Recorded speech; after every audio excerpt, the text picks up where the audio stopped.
प्यारे साथियों, आप सभी का स्वागत करता हूं अपने एमआरएस स्टडी परिवार में। तो डियर, आज की इस वीडियो में मैं यहां पे बात करूंगा। जैसा कि आपको पता है कि चैप्टर नंबर 4 जो है हम लोग डिस्कस कर रहे थे। तो चैप्टर नंबर 4 में है ना, चैप्टर नंबर 4 में हम लोग क्या बात कर रहे थे, टोटल स्टेशन के बारे में। तो टोटल स्टेशन का कैसे सेटअप करते हैं उसके बारे में हमने थोड़ा सा जो है देखा। उसके बाद अब हम लोग बात करेंगे बैक साइड की सेटिंग। तो पहला ट्राइपॉड का उपयोग, दूसरा बैक साइड प्रस्तुत एक संदर्भ बिंदु है जिसके सापेक्ष क्षैतिज कोणों का मापन किया जाता है। यह कार्य सर्वेक्षण प्रारंभ करने के समय ही किया जाता है। बैक साइड के रूप में किसी भी बिंदु का चयन किया जा सकता है। एक अच्छा तरीका यह भी होता है कि जिस प्रिज्म कैरियर को या ट्राई ब्रेकर को ट्राइपॉड के साथ बैक साइड के रूप में उपयोग में लाया जाए। ट्राई ब्रेक के लेवलिंग को भी जो है वही विधि होती है जो टोटल स्टेशन के लेवलिंग के प्रिज्म की सेटिंग भी वैसे ही होती है जैसे टोटल स्टेशन की। क्योंकि ट्राई ब्रेक के प्रिज्म में लेज़र पॉइंट नहीं रहता है, इसलिए इस कार्य के लिए जो है ट्राई ब्रेक के ऑप्टिकल प्लेमिट का उपयोग करना होता है। प्रिज्म को ठीक संदर्भ बिंदु के ऊपर रखा जाना चाहिए ताकि उसे टोटल स्टेशन से जो है देखा जा सके या देखना संभव हो सके, ताकि जो है प्रॉपर तरीके से बैक साइड की सेटिंग किया जा सके। उसके बाद है बाइपॉड का उपयोग। बैक साइड की रीडिंग लेने वक्त कभी भी प्रिज्म को हाथ में नहीं पकड़ना चाहिए। बाइपॉड का उपयोग प्रिज्म पोल को अस्थायित्व प्रदान करने के लिए जो है किया जाता है। प्रिज्म पोल को टारगेट स्टेशन पर स्थिर करने के लिए जो है बाइपॉड में लगाकर स्क्रू कस दिया जाता है। लेग रिलीज बटन को दोनों हाथों से दबाकर लेग को रिलीज किया जाता है ताकि वे ज़मीन तक पहुंच सके। बाइपॉड की टिप को पूरा वजन लगाकर ज़मीन में गाड़ना चाहिए ताकि प्रिज्म पोल अच्छी तरह स्थिर हो सके। इसके बाद स्पिरिट लेवल से लेवलिंग का कार्य किया जाता है। तो अब हम जो है यहाँ पे बताते हैं कि बाइपॉड क्या होता है। उसका फिगर जो है मैं आपको दिखाता हूँ ताकि आपको प्रॉपर तरीके से समझ में आएगा।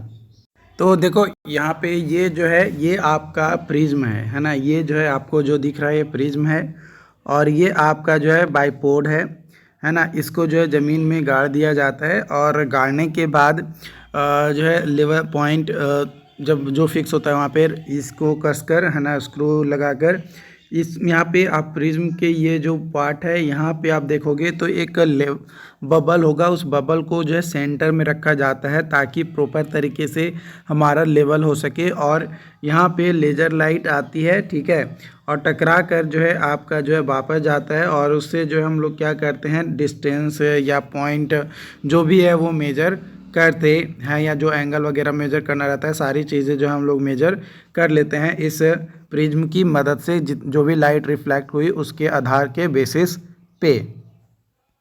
अब यहाँ पे हम लोग बात करते हैं टोटल स्टेशन से मापी का कार्य। टोटल स्टेशन और बैक साइड की लेवलिंग और सेटिंग संपन्न कर लेने के बाद ऐसा समझा जाना चाहिए कि हार्डवेयर सेटिंग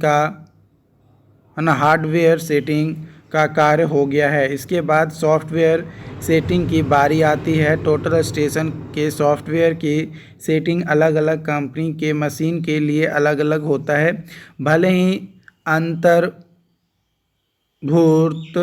सिद्धांत समान हो, किसी भी कुछ समान या महत्वपूर्ण सेटिंग सभी मशीनों में पाया जाता है।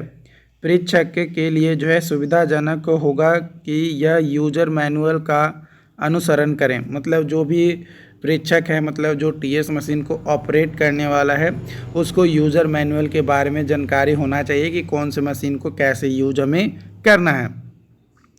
अधिकतर टोटल स्टेशन में सेटिंग्स मेमोरी में पड़ा रहता है, पर गलत सेटिंग करने से अच्छा है कि यूजर मैनुअल पढ़कर और सेटअप मेनू देखकर परीक्षण का कार्य शुरू किया जाए। मतलब जो भी काम आपको है, परीक्षक को परीक्षण का काम जो है मैनुअल को प्रॉपर तरीके से रीड करके सेट तो रहता है मेमोरी में, लेकिन फिर भी मैनुअल को देखना चाहिए।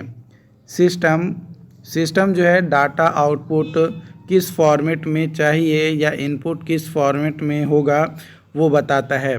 कोण का मापन, टिल्ट सुधार या टिल्ट का समायोजक 2 एक्सिस पर वो जो है कोण का मापन करता है। क्षैतिज कोण का इंक्रीमेंट सम कोण 90 डिग्री पर क्लॉकवाइज वार्मावर्त में।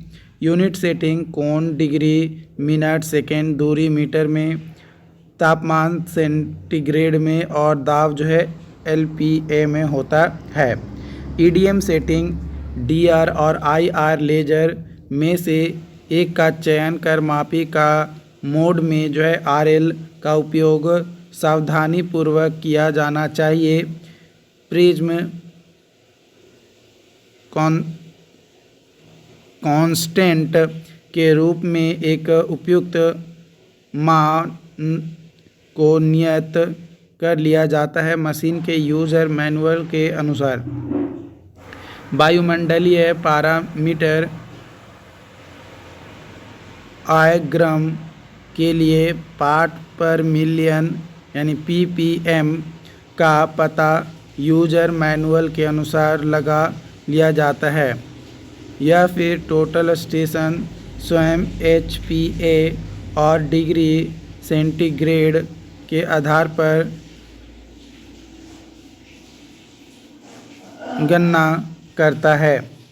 संचार टोटल स्टेशन के सभी पैरामीटर और कंप्यूटर या डाटा लॉन्ग के सभी पैरामीटर के डाटा बिट्स पेरिटी इंडमार्क और बिट्स सभी उपकरणों के लिए यूज़र मैनुअल देखा जा सकता है। फील्ड बुक का रखरखाव सर्वेक्षण कर्मी द्वारा सभी आंकड़ों को कुछ टेस्ट के साथ टोटल स्टेशन में सुरक्षित रखा जा सकता है, लेकिन विवरणात्मक सूचनाओं या ग्राफिकल सूचनाओं को फील्ड बुक से ही लिया जा सकता है। सर्वेक्षण अभिलेखों के निम्न सूची में संग्रहित कर लिया जाना चाहिए।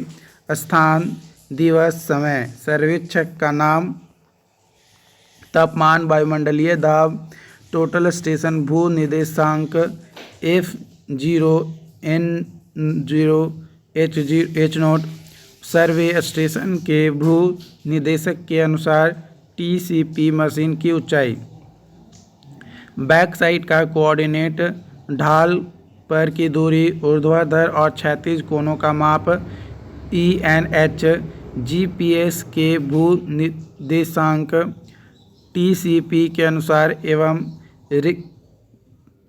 रिफ्लेक्टर के ऊंचाई का अनुसार। एजीमुथ चिन्ह हर्ज टेलीस्कोप से देखने वाले दृश्य का संकेच, सर्वे स्टेशन का स्केच मैप तथा जहां की मापी ली गई उसका स्केच मैप, किए गए मापी का विवरण, पॉइंट का ID, कहाँ से कहाँ तक, ऑब्जेक्ट रिफ्लेक्टर की ऊंचाई। इस प्रक्रिया को अलग अलग ऑब्जेक्ट या अलग अलग बिंदु के लिए जिसकी मापी ली जानी है के लिए दोहराया जाना चाहिए। प्रत्येक मापी में अगर बदलाव आता है तो उसे भी टोटल स्टेशन में इनपुट के रूप में डाला जाना चाहिए। बैक साइड कोऑर्डिनेट, जो बैक साइड कोऑर्डिनेट का अंत है, फिर से एक बार मापन किया जाता है। तो इस तरीके से जो है टोटल स्टेशन का जो है यूज़ किया जाता है। बाकी और भी वीडियोज़ आपको जो है कंटिन्यू बैक टू बैक मिलता रहेगा। चैनल को सब्सक्राइब नहीं किए हैं तो चैनल को सब्सक्राइब कर लीजिए, ताकि इससे रिलेटेड सारी अपडेट और सारी जानकारी आपको जो है हमारे इस चैनल पे मिल सके। मिलते हैं नई वीडियोज़ में। Thank you.